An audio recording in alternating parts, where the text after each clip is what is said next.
Hello everyone. So video के thumbnail से आपको आइडिया लग गया होगा कि आज हम शुरुआत कर रहे हैं नेशनल इनकम के साथ।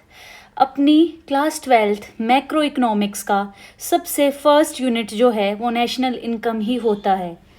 अपने सिलेबस की स्टार्टिंग नेशनल इनकम से हो रही है। हमने क्लास 11th में माइक्रो इकोनॉमिक्स पढ़ी, माइक्रो, जहाँ पे हमने इंडिविजुअल डिमांड, इंडिविजुअल सप्लाई को स्टडी किया, मार्केट देखे, डिफरेंट टाइप ऑफ मार्केट्स को स्टडी किया हमने। क्लास 12th में हम क्या नया करेंगे?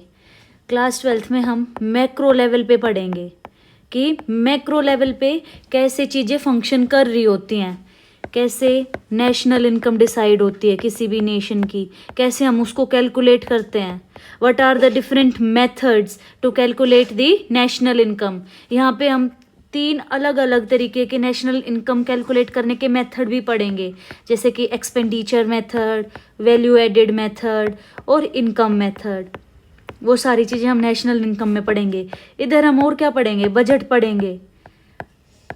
जैसे हम देखते हैं ना कि हर साल इंडियन गवर्नमेंट जो है वो बजट लेके आती है, तो बजट बनता कैसा है, कौन सी मिनिस्ट्री बजट को बनाती है, वो सब हम मैक्रो में पढ़ेंगे। थर्ड हम पढ़ेंगे मनी एंड बैंकिंग।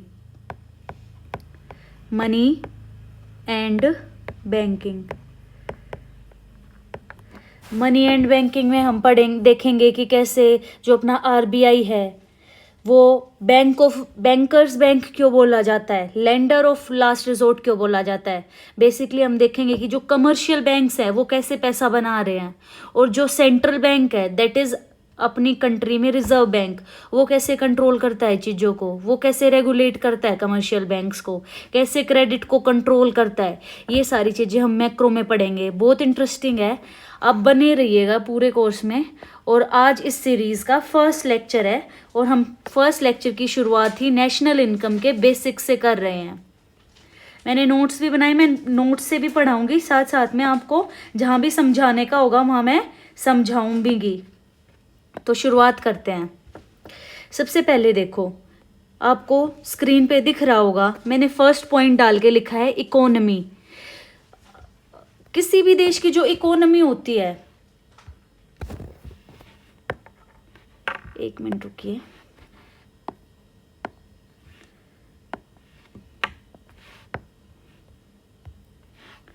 इधर देखिए, मैंने फर्स्ट पॉइंट पे लिखा है इकोनॉमी। ये बेसिक है भाई, अभी नेशनल इनकम शुरू नहीं हुआ है। बेसिक्स ही हमें पहले स्ट्रोंग रखने पड़ेंगे। अगर आपको ये अच्छे से समझ में आ गया ना तो आपको पूरे चैप्टर में फिर प्रॉब्लम नहीं होगी। सो सबसे पहले फर्स्ट पॉइंट पे मैंने एक्सप्लेन करने की सोची है कि किसी भी कंट्री की इकोनॉमी में कौन कौन से सेक्टर्स होते हैं। आप ये नहीं है कि हम इंडिया के कॉन्टेक्स्ट में ही पढ़ेंगे कि हाँ हमारा इंडिया पे फोकस रहेगा, बट हमें ओवरऑल भी मैक्रो लेवल पे पढ़ना है, हमें अदर कंट्रीज का भी साथ में लेके चलना है। आप यूएस ले लो, यूएस इकोनॉमी है, जैसे यूएस इकोनॉमी है या इंडियन इकोनॉमी है, इसमें मेजर कितने सेक्टर होते हैं? किसी भी कंट्री में मेजर 4 सेक्टर्स होते हैं, 4 सेक्टर्स, जिसके अराउंड वो इकोनॉमी रिवॉल्व करती है। जैसे सबसे पहले हम हैं हाउस होल्ड्स, हमें ना इकोनॉमिक्स की भाषा में हाउस होल्ड्स बोलते हैं, कंज्यूमर्स। बेसिकली हम क्या करते हैं, हम डिमांड करते हैं गुड्स एंड सर्विसेज की। हम ही तो मार्केट में जाके अपना अब डेली लाइफ से रिलेट करो तभी समझ पाओगे। हाउस होल्ड्स दिन में क्या करते हैं? हम जाते हैं दुकान पे, दूध लेने जाते हैं, ब्रेड लेने जाते हैं, हम डिमांड कर रहे हैं, हम कंज्यूमर्स हैं, हम अपनी सेटिस्फेक्शन के लिए गुड्स को डिमांड करते हैं। ठीक है। दूसरा सेक्टर क्या होगा? दूसरा सेक्टर किसी भी इकोनॉमी में होती हैं फर्म्स, जिसको हम प्रोड्यूसर्स भी बोल देते हैं। प्रोड्यूसर्स ये क्या करते हैं? जैसे हम कंज्यूमर्स डिमांड करते हैं ना मार्केट में जाके, भाई हमें कपड़े चाहिए, या हमें वॉशिंग मशीन चाहिए घर के लिए, या फ्रिज चाहिए, या हमें आइसक्रीम ही चाहिए। ये सारी चीज़ें हमें कौन देगा? कंज्यूमर्स को कौन प्रोवाइड करेगा, कौन सप्लाई करेगा? प्रोड्यूसर्स ही तो सप्लाई करेंगे। तो दूसरा सेक्टर किसी भी इकोनॉमी में बहुत इंपॉर्टेंट क्या हो जाता है बेटा? फर्म्स हो जाती हैं। तीसरा जो है बेटा, तीसरी होती है किसी भी कंट्री को फंक्शन करने के लिए ना गवर्नमेंट बहुत जरूरी है, या तो वो डेमोक्रेटिक हो या मोनार्की सिस्टम है, ठीक है, कैसी भी फॉर्म ऑफ गवर्नमेंट है, क्योंकि गवर्नमेंट क्या करती है, गवर्नमेंट रेगुलेट भी करती है, गवर्नमेंट हेल्प भी करती है, गवर्नमेंट अपनी खुद की भी पॉलिसी लेके आती है, फिजिकल पॉलिसी हम आगे की यूनिट्स में पढ़ेंगे कि कैसे गवर्नमेंट क्या है, बजट लेके आती है, कैसे रेगुलेट करती है गवर्नमेंट, कैसे पॉलिसीज लेके आती है, ठीक है, वरना तो कंट्री में इनइक्वालिटी हो जाएगी, सिस्टम बन ही नहीं पाएगा विदाउट गवर्नमेंट। तो थर्ड सेक्टर ऑफ इकोनॉमी को कौन सा बोला जाता है, दैट इज गवर्नमेंट। और फोर्थ होता है बेटा रेस्ट ऑफ द वर्ल्ड। अब जैसे देखो, पहले तो इंडिया बिफोर 1991 हम ग्लोबलाइज नहीं थे, ग्लोबलाइजेशन थी नहीं, वो हम इंडियन इकोनॉमी में पढ़ेंगे। एलपीजी पॉलिसी जो 1991 में आई थी इंडिया में, लिबरलाइजेशन, प्राइवेटाइजेशन और ग्लोबलाइजेशन, मतलब पहले अपना इंडिया जो था ना, इतना हम ट्रेड नहीं करते थे अदर कंट्रीज़ के साथ, लेकिन आज का सिनेरियो देखे, करंट सिनेरियो जो देखेंगे, कोई भी कंट्री वर्ल्ड में ऐसी नहीं है जो विदाउट ट्रेड जो है सरवाइव कर पाए, क्योंकि भाई कोई भी कंट्री सेल्फ सफिशिएंट नहीं होती, कुछ ना कुछ तो उसमें स्कैरसिटी होती ही है।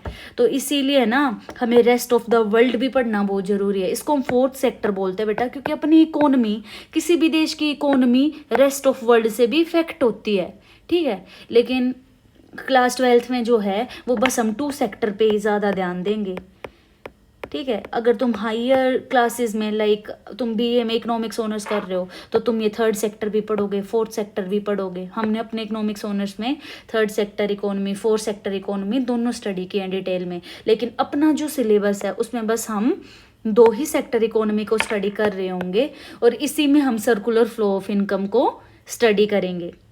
तो आ जाओ एक बार नोट से भी रीड आउट कर लेते हैं सब कुछ।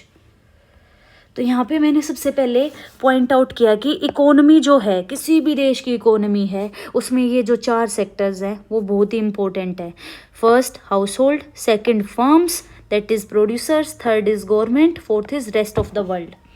हाउस होल्ड और फर्म को जब हम कंबाइन करेंगे तो हमें हमारे पास जो निकल के आएगी वो आएगी 2 सेक्टर इकोनॉमी, जो कि हम अपने क्लास 12th के करिकुलम में स्टडी करने जा रहे हैं। हायर क्लासेस में आप पढ़ोगे 3 सेक्टर इकोनॉमी, 4 सेक्टर इकोनॉमी, जो कि अभी हमें नहीं पढ़ने। इधर हमें बस किस चीज़ से लेना देना है अभी, 2 सेक्टर इकोनॉमी से। चलो अभी नेक्स्ट टॉपिक देखते हैं। फर्स्ट टॉपिक आई होप आप सबको समझ आया होगा। अब सेकंड मैंने लिखा है यहाँ पे बेसिक एक्टिविटीज़ इन इकोनॉमी। किसी भी आप देखो इंडिया में अपने आसपास देखो कि अपने आसपास जो है वो कौन कौन सी जो है बेसिक एक्टिविटीज़ चल रही हैं, ठीक है।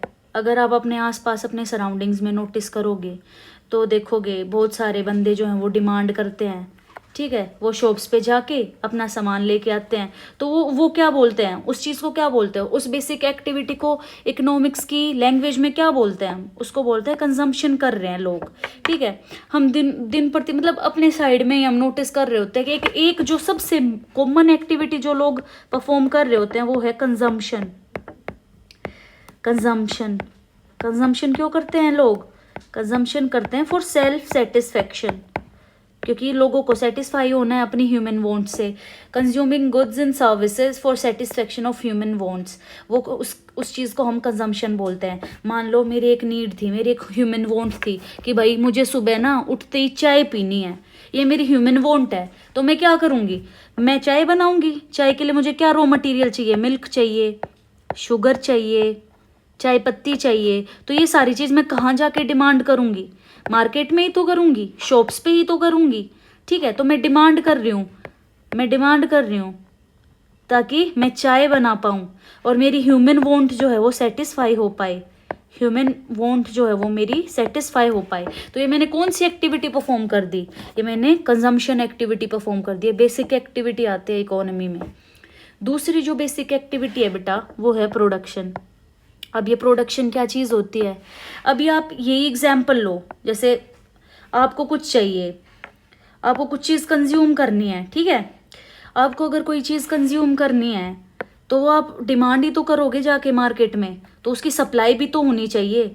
मान लो आपको कंज्यूम करना था केक, ठीक है, आप वही शॉप पे गए, शॉप पे आपको केक मिला ही नहीं क्योंकि वहाँ पे सप्लाई हुई ही नहीं, तो यहाँ पे प्रोडक्शन एक्टिविटी परफॉर्म ही नहीं हुई होगी।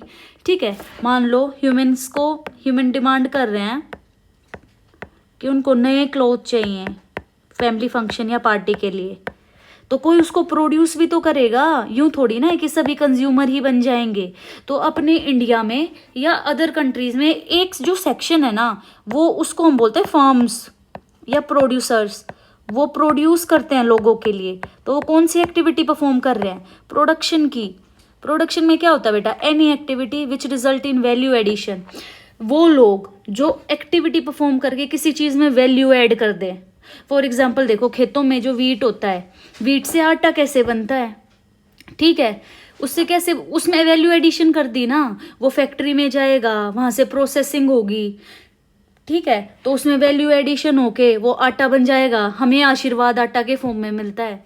ठीक है, तो ये सारी चीज़ में कौन रोल परफॉर्म कर रहा है बेटा? प्रोडक्शन कर रहा है। तो ये भी एक बेसिक एक्टिविटी अपनी इकोनॉमी में।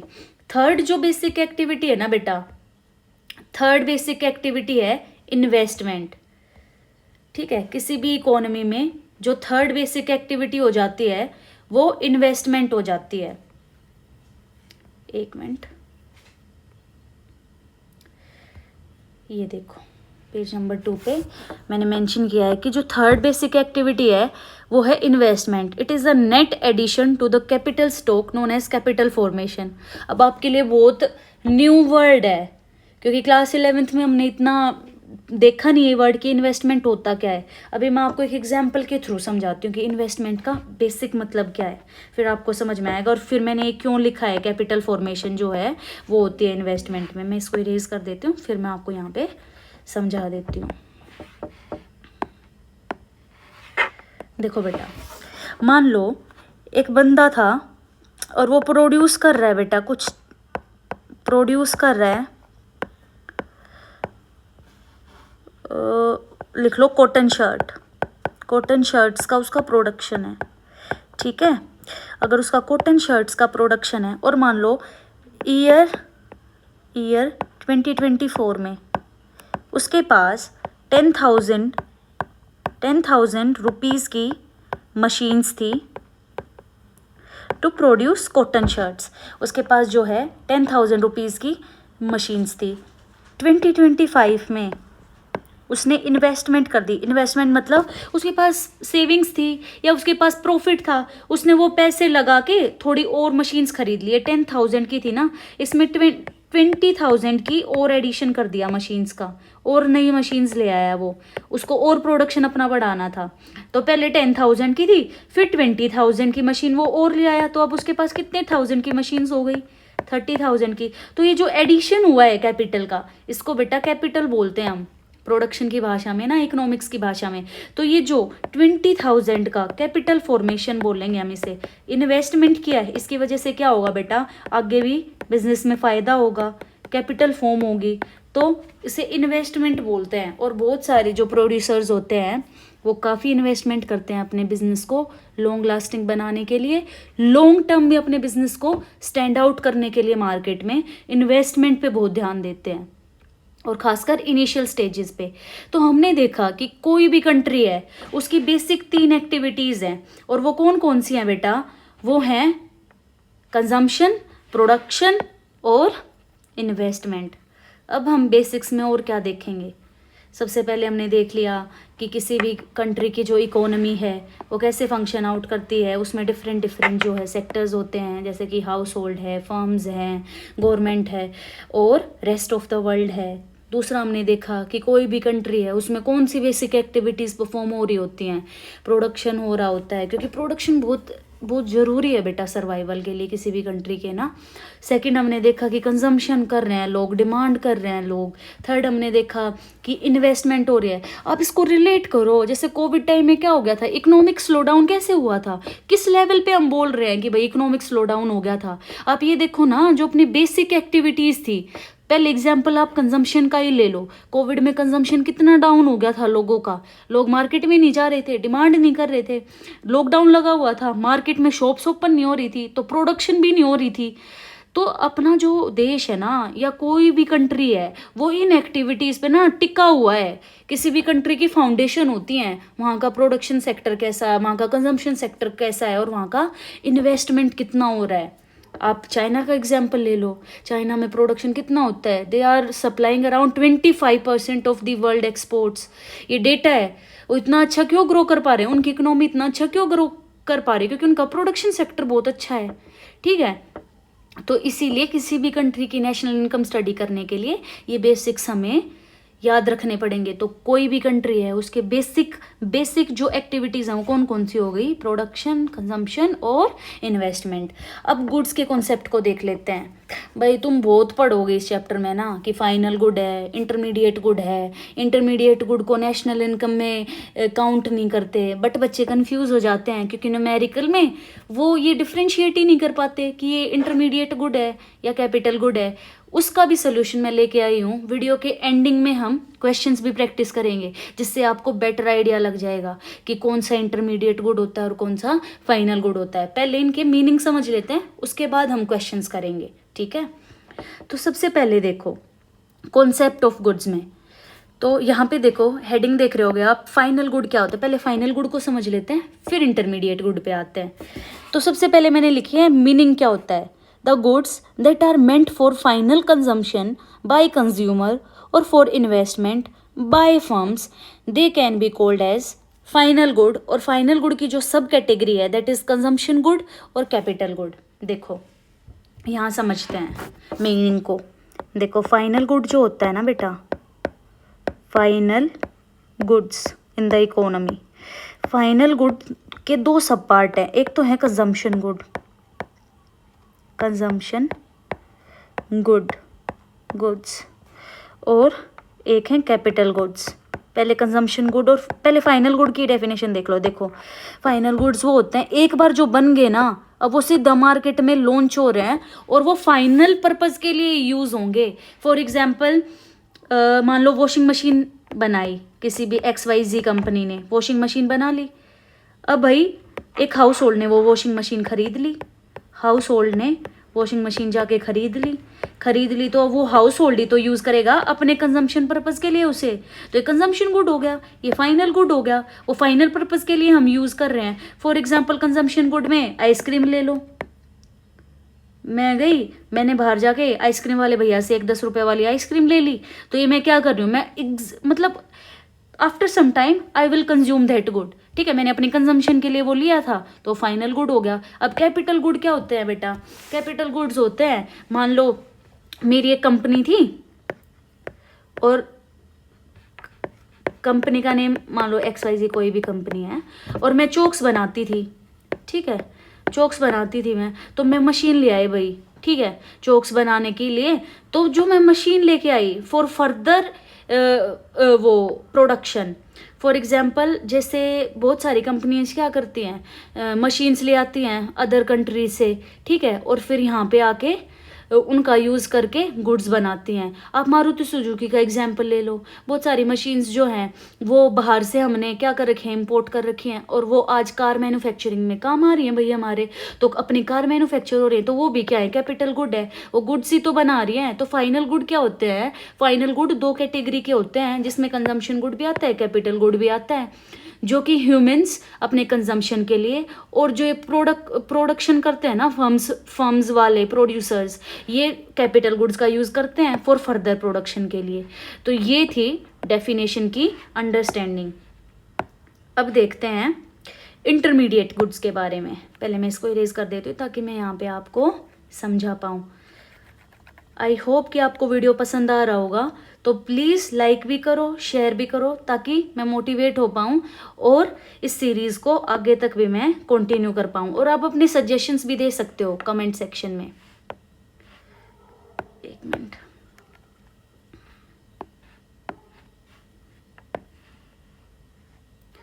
उसके बाद देखते हैं, एक बार फाइनल गुड्स बनने के बाद ना उनमें कोई भी ट्रांसफॉर्मेशन नहीं होती बाद में। ठीक है, कोई भी मॉडिफिकेशन नहीं होती। एक बार बन गए फिर वो सीधा मार्केट में ही लॉन्च होते हैं और उनको कंज्यूमर्स और प्रोड्यूसर्स खरीद लेते हैं, डिमांड कर लेते हैं उनकी। ठीक है, जब भी हम नेशनल इनकम कैलकुलेट करेंगे तो हम इनको इंक्लूड करेंगे फाइनल गुड्स को। एग्जाम्पल्स क्या क्या हो सकते हैं? एग्जाम्पल मान लो मशीनरी खरीद ली किसी बंदे ने, मशीन्स खरीद ली for further production. Car purchased by the household, तो अब हाउस होल्ड उस कार को परचेज कर लिया उसने, तो अब उसको यूज ही तो करेगा। ठीक है, washing machine purchase by the household. So these all are examples of final good. अब इंटरमीडिएट गुड पे आ जाते हैं। देखो इंटरमीडिएट गुड क्या होता है? These goods are used as raw material for the production of other goods and for resale in the same year. मतलब क्या हो रहा है इधर? देखो दो चीजें हैं, एक तो है for production of other goods, दूसरी चीज है for resale in the same year. For resale in the same year समझाने के लिए बहुत ईजी है। फॉर एग्जाम्पल आप ये देखो कि कोई मोबाइल डीलर था, मोबाइल डीलर है। अब भाई वो क्या करेगा? वो मोबाइल खरीद लेगा बल्क में, ठीक है, और फिर अपनी शॉप पे उन मोबाइल को रीसेल कर देगा। ठीक है, तो हम उसको दो बार थोड़ी ना गिनेंगे नेशनल इनकम में, इसलिए हम इनको इंक्लूड नहीं करते वरना डबल काउंटिंग हो जाएगी। ठीक है, तो वो रीसेल ही तो कर रहा है उसको। मान लो कोई स्टेशनरी स्टोर है, वो दिल्ली से बड़े स्टेशनरी स्टोर से अपनी स्टेशनरी ले आता है और फिर छोटे टाउन में उनको आके बेच देता है, तो हम डबल थोड़ी ना काउंटिंग करेंगे। ठीक है, वो इंटरमीडिएट वो रीसेल पर्पज के लिए लाया है, ठीक है, फिर वो उसको सेल कर देगा। तो ये सारी चीजें किस में आती है बेटा? इंटरमीडिएट गुड्स में आती हैं। दूसरा है this goods are use as raw material for production of other good. इसका क्या मतलब है? इसका मतलब ये है बेटा, जैसे चोक्स हैं, वो एक स्कूल परचेज कर लाया, तो जो स्कूल परचेज करके लाया है वो उसको यूज करेगा टीचिंग पर्पस के लिए। ठीक है, वो फर्दर प्रोड्यूस कर रहा है उन चोक्स का यूज करके ना। ठीक है, मैं आपको एक एग्जांपल और देती हूँ। जैसे अपनी मिलिट्री है, ठीक है, वो वेपन्स ले आई या आर्मामेंट्स ले आई अदर कंट्री से, तो ये भी इंटरमीडिएट गुड की कैटेगरी में आएगा, क्योंकि अपनी जो मिलिट्री है ना उसको as a raw material use कर रही है उन चीजों को। ठीक है, अदर कंट्री से क्या इंपोर्ट करके अब हमारे यहाँ एक बड़ा प्रोडक्ट बना देगी। ठीक है, हम बहुत सारी कंट्री से डिफेंस एक्सपोनेंट्स जो है वो इंपोर्ट कर लेते हैं, क्योंकि अपने पास अभी इतनी टेक्नोलॉजी नहीं है, तो हम उनसे इंपोर्ट कर लेते हैं और फिर अपने फाइनल गुड में उनका यूज कर लेते हैं। तो ये सारी चीजें क्या है बेटा? इंटरमीडिएट गुड है। एक और एग्जाम्पल से मैं आपको समझाती हूँ। जैसे कि बेटा एक फाइनल गुड का एग्जाम्पल देखो। एक फाइनल गुड है, ब्रेड हमने बना लिया, ब्रेड। तो ब्रेड बनाने में हमारा वीट का यूज हुआ, तो वीट जो इस केस में है ना वो इंटरमीडिएट गुड है। हम उसको किस तरीके से ट्रीट करेंगे बेटा? इंटरमीडिएट गुड की तरह हम उसको ट्रीट करेंगे। ठीक है, तो आई होप आपका ये डाउट क्लियर हुआ होगा कि जो इंटरमीडिएट गुड है ना बेसिकली या तो रीसेल पर्पज के लिए खरीदे जाते हैं, या बेटा वो खरीदे जाते हैं कि आगे प्रोडक्शन कर लेंगे हम उनका यूज करके ना, या इसलिए खरीदे जाते हैं। आई होप आपको समझ आया होगा। अब हम उसके एग्जाम्पल्स भी देख लेते हैं। तो सबसे पहले मैंने एग्जाम्पल दिया है चौक परचेज बाय द स्कूल। ठीक है, उसके बाद देखो, उसके बाद एक एग्जाम्पल है stationery purchase by the dealer. उसके बाद एग्जाम्पल है mobile phones purchase by the mobile dealer. I hope आपको ये समझ आया होगा। अब हम नेक्स्ट पेज पे मूव करते हैं।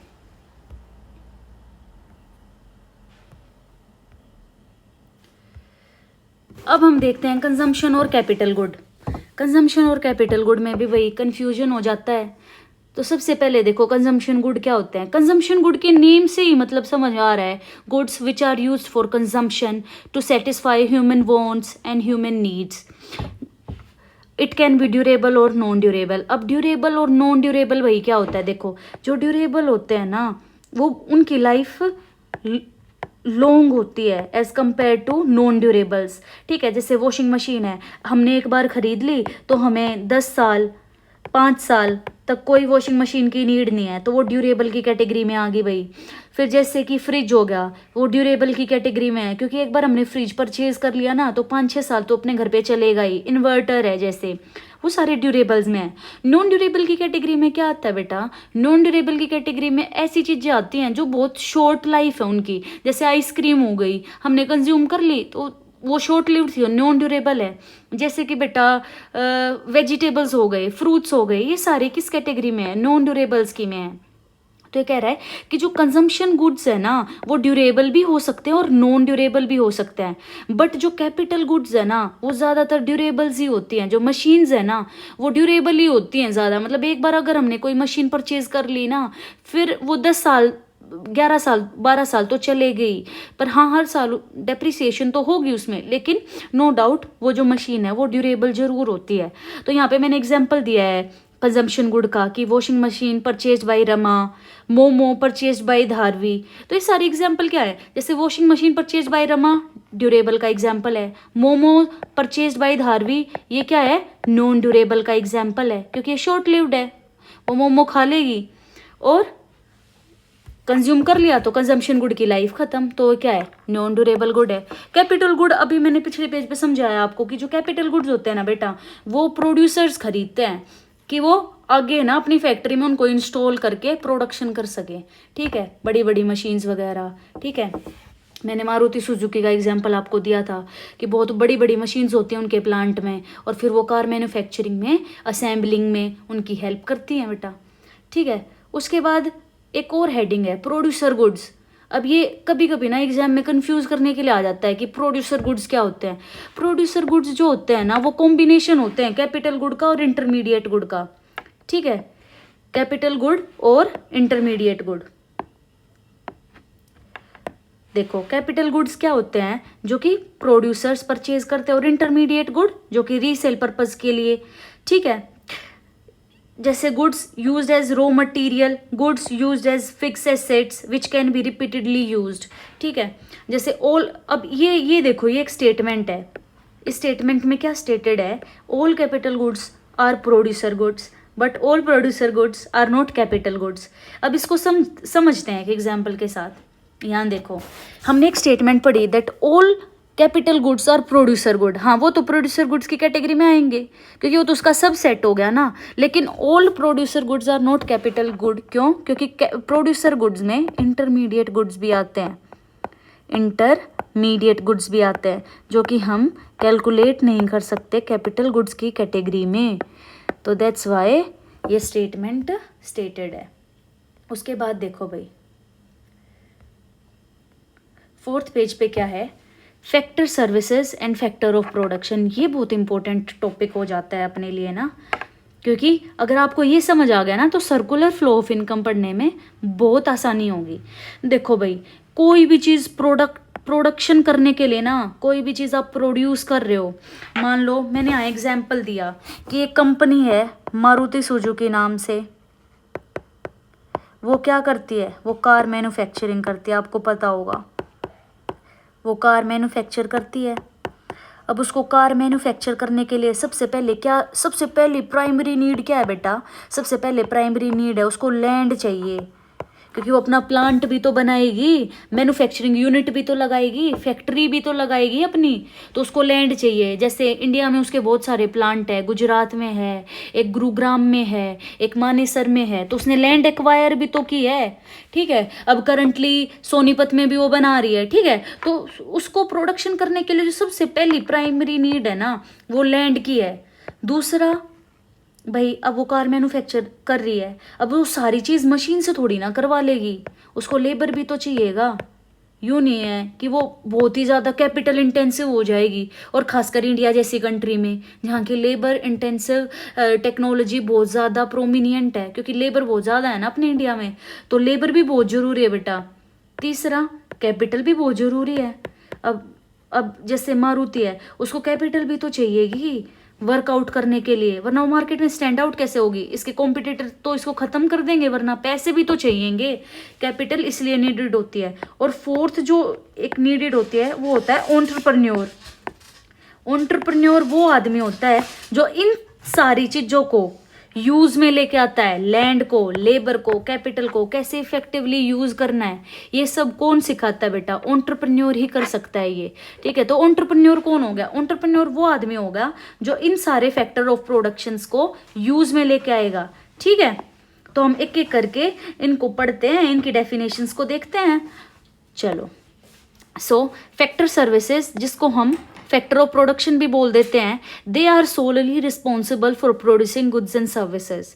ये वो चीज़ें हैं, ये वो रॉ मटेरियल्स हैं जिनकी वजह से जो प्रोडक्शन है वो पॉसिबल हो पाता है। अगर इनमें से किसी की भी एब्सेंस होगी ना तो प्रोडक्शन होगा ही नहीं। ये चारों जो हैं वो मस्ट हैं किसी भी प्रोडक्शन हैपनिंग के लिए। तो सबसे पहले लैंड क्या होती है? It includes gifts of nature, they are natural resources, they are not created by humans, ठीक है। तो सब सारी चीज़ें लैंड में आएंगी। लेबर में, labour includes people with all their efforts and abilities. Labour एक एक्टिव फैक्टर है बेटा। लेबर अपना फिजिकल एफर्ट भी लगाता है और मेंटल एफर्ट भी लगाता है, ठीक है। जैसे फिजिकल एफर्ट में वर्कर्स आ गए और मेंटल एफर्ट में हायर अथॉरिटीज आ गई, एचआरस वगैरह आ गए, मैनेजर्स वगैरह आ गए। तो वो फिजिकली एफर्ट भी लगा रहे हैं और मेंटल एफर्ट भी। कैपिटल क्या होती है बेटा? कैपिटल होते हैं tools, equipment and factories that are use in production. और last but not the least, entrepreneurs. They are the individual who start a new business and they are responsible to bring a product to the market. I hope आपको ये जो factor services हैं ये बहुत अच्छे से समझ आई होंगी। अब यूँ थोड़ी ना है, अब ये जो फैक्टर सर्विसेज हैं ये फ्री में काम करेंगी, इनको पेमेंट भी तो मिलेगी, ठीक है। इनको किस चीज़ में पेमेंट मिलती है वो स्टडी करते हैं। जो फैक्टर सर्विसेज होती हैं बेटा उनको इन रिटर्न कुछ मिलता भी है, वो उनकी फैक्टर इनकम या फैक्टर पेमेंट्स हम बोल लेंगे। जैसे कोई भी बंदा है अगर वो अपनी लैंड दे रहा है फॉर प्रोडक्शन पर्पसेस तो उसको उस लैंड पे रेंट मिलेगा बेटा, रेंट या रॉयल्टी, ठीक है। अगर कोई बेटा लेबर लगाए किसी भी कंपनी में या किसी भी प्रोडक्शन यूनिट में तो उसको इन रिटर्न क्या मिलेंगी? वेजेस मिलेंगी, सैलरीज मिलेंगी, ठीक है। और कोई बंदा कैपिटल लगा रहा है, अपनी पैसे लगा रहा है, शेयर्स में उसने पैसे दिए हैं, इक्विटी शेयर्स खरीदे उसने, तो उसको क्या मिलेगा भाई? उसको इंटरेस्ट मिलेगा, ठीक है। और कोई बंदा एंटरप्रेन्योर है, अब भाई कोई बंदा बिजनेस चला रहा है, उसको एट द एंड क्या मिलेगा? वो सारा प्रॉफिट तो इंजॉय वही करेगा। तो ये सारी जो है फैक्टर इनकम है। आई होप ये लेक्चर आपको पसंद आ रहा होगा। तो मैं आपको फिर से याद दिलवाना चाहूँगी कि प्लीज़ वीडियो को लाइक करो यार, शेयर करो ज़्यादा से ज़्यादा और सब्सक्राइब करो, कमेंट करो ताकि मैं और आगे जो है इम्प्रूव कर पाऊँ। प्लीज़ अपना फीडबैक ज़रूर दो। तो अब क्वेश्चंस भी देख लेते हैं, देखते हैं आपको कितना आ गया इस लेक्चर से, ठीक है। सो सबसे पहले क्या है? All machines are capital goods. इस स्टेटमेंट को डिफेंड कर रहे हो या आप रिफ्यूट कर रहे हो, ये बताओ। ये कह रहा है कि जो जितनी भी मशीन्स हैं ना अपने वर्ल्ड में, जितनी भी मशीन्स हैं वो सारी कैपिटल गुड्स हैं। क्या ये स्टेटमेंट ठीक है? नहीं, ये स्टेटमेंट जो है वो ठीक नहीं है। मैंने यहाँ पे 2 एग्जाम्पल दिए हैं। देखो, एक सुइंग मशीन जो होती है वो किसी हाउस होल्ड के लिए तो कंजम्पशन गुड हो गई क्योंकि वो उनकी सेटिस्फाई कर रही है वांट, लेकिन वो किसी टेलर के लिए बेटा कैपिटल गुड हो गई क्योंकि वो टेलर उस मशीन को चला के अपनी रोजी रोटी चला रहा है, ठीक है, कपड़े सील के। दूसरा मैंने एग्जाम्पल दिया वॉशिंग मशीन का, किसी भी ड्राई क्लीनर के लिए वो एक कैपिटल गुड हो गई है क्योंकि वो उससे पैसे अर्न कर रहा है, लेकिन वही मशीन एक हाउस होल्ड के लिए कंजम्पशन गुड होती है। तो आई होप ये स्टेटमेंट आपको समझ आया होगा और आपको रिफ्यूट का रीजन भी जो है वो समझ आया होगा। अभी देखते हैं जो दूसरा क्वेश्चन है बेटा। दूसरा जो क्वेश्चन हमने पढ़ा था प्रीवियस पेजेस पे कि इंटरमीडिएट गुड्स क्या होते हैं और फाइनल गुड्स क्या होते हैं। तो अभी मैं कुछ 10 क्वेश्चंस आपके पास लेके आई हूँ, तो हम देखते हैं कि ये कैसे फाइनल गुड है और कैसे इंटरमीडिएट गुड है। सबसे पहला है कि ये ट्रांजैक्शन लिखे हैं, इस हेडिंग पे मैंने लिखा है कि ये फाइनल गुड है या इंटरमीडिएट गुड है। फर्स्ट क्वेश्चन को स्टडी करते हैं। Purchase of a train ticket for train by an individual, तो ये तो फाइनल गुड हो गया। और कौन सी कैटेगरी का हो गया? कंजम्पशन कैटेगरी का हो गया क्योंकि एक कंज्यूमर ने खरीदा है ना। अब देखो, purchase of food grains by a hotel, तो ये क्या हो गया? ये इंटरमीडिएट गुड हो गया बेटा क्योंकि होटल वाला क्या करेगा? इस फूड ग्रेन का परचेज करके चपाती वगैरह बनाएगा, नान, गार्लिक नान, जो भी इसका मन करेगा वो बनाएगा भाई, खाना बनाएगा, ठीक है। तो फर्दर प्रोडक्शन कर रहा है ना, they are using it as a raw material ना, सो दैट्स वाई ये इंटरमीडिएट गुड है। अब है payment of electricity bill by a school, ये भी भाई इंटरमीडिएट गुड है। क्यों इंटरमीडिएट गुड है ये? क्योंकि एक स्कूल जो है वो इलेक्ट्रिसिटी का यूज़ कर रहा है as a raw material too, कि स्कूल की जो क्लासेस हैं और स्कूल की जो एक्टिविटीज़ हैं वो नॉर्मल फंक्शन कर पाएँ, तो ये इंटरमीडिएट गुड हो गया। Furniture purchase by an household, ये फाइनल गुड है भाई। कौन सी कैटेगरी का? कंजम्पशन कैटेगरी का। Purchase of equipment for installation in a factory, भाई एक प्रोड्यूसर था, उसने भाई कुछ इक्विपमेंट खरीदे फैक्ट्री के लिए, तो क्लियरली इट स्टेटिंग दैट कि ये फाइनल गुड है। और कौन सी कैटेगरी का है? कैपिटल गुड है भाई ये। Computer installed in an office, ये भी फाइनल गुड है, ये भी कैपिटल गुड है। उसके बाद है purchase of armaments by military, भाई मिलिट्री ने खरीदे हैं कुछ कंपोनेंट्स ना, कुछ जैसे मिसाइल वगैरह बनाने के लिए या कोई और वेपन बनाने के लिए रशिया जैसी कंट्री से हम खरीदते रहते हैं आर्मामेंट्स, तो ये क्या हो गया? इंटरमीडिएट गुड हो गया, क्योंकि हम उसको एक मशीन में लगा के फर्दर प्रोड्यूस करेंगे, हम उसको रॉ मटेरियल की तरह यूज कर रहे हैं, ठीक है, तो उसकी वैल्यू फाइनल गुड में कैलकुलेट हो जाएगी, समझ रहे हो? इसलिए हम इसको नेशनल इनकम में कैलकुलेट नहीं करते, वो नेक्स्ट लेक्चर में आपको समझाऊंगी। मिल्क परचेज्ड बाय होटल, ये भी इंटरमीडिएट गुड है बेटा, ठीक है। Fees pay to the lawyer by a producer, इस वर्ड पे ध्यान दो, बाय अ प्रोड्यूसर। अब भाई पता है जो बहुत बड़ी बड़ी कंपनीज होती हैं ना, जैसे टाटा ग्रुप्स लगा लो, उनके कंपनी के खुद के लॉयर्स होंगे, उन्होंने खुद अपने लॉयर्स हायर कर रखे होंगे, उनको क्या है, उनको रेगुलर उनको सैलरी भी देनी पड़ेगी, तो वो इंटरमीडिएट गुड होता है बेटा, ना कि फाइनल गुड होता है। जो उनको सैलरी मिल रही है ना वो इंटरमीडिएट है, वो कंपनी के खर्चों में अकाउंट हो जाएगा, क्योंकि वो प्रोड्यूसर उसको पे करेगा। अगर इस प्रोड्यूसर की जगह इंडिविजुअल होता ना, तो ये इंटरमीडिएट गुड ना होके ये फाइनल गुड बन जाता बेटा। Expenditure on fertilisers by farmers, ये भी इंटरमीडिएट गुड है, क्योंकि जो फार्मर्स है ना वो अपनी फसल को अच्छे से करना चाहते हैं कि आउटपुट उनको अच्छा मिले, तो वो क्या करते हैं? फर्टिलाइजर्स खरीदते हैं, तो वो रॉ मटेरियल खरीद रहे हैं ना, तो दैट्स वाई ये भी इंटरमीडिएट गुड है। आई होप ये लेक्चर आपको पसंद आया होगा। सो गाइज जुड़े रहिए मेरे चैनल के साथ, एंड जल्दी मिलते हैं नेक्स्ट